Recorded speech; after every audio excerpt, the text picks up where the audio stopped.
जिल्ह्यात आदिवासी कृती समितीच्या वतीने विशाल आक्रोश मोर्चाचे आयोजन करण्यात आले होते। या आक्रोश मोर्चाची सुरुवात भंडाराभर काढण्यात आली होती। मोर्चाचे विशाल सभेत रूपांतर झाल्यानंतर भंडाऱ्याचे एसडीएम माधुरी टिके तथा भंडाऱ्याचे तहसीलदार माकोडे यांनी मागण्यांचे निवेदन स्वीकारले। सदर मोर्चात हजारोच्या संख्येत आदिवासी बांधव महिला उपस्थित होत्या। Maharashtra live news reporter Shashikant Bhoyar, Bhandara.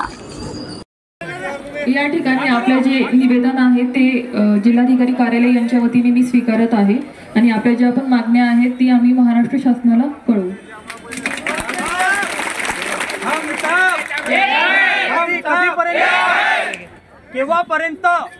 केव्हापर्यंत 1 वर्ष नाही लागलं पाहिजे।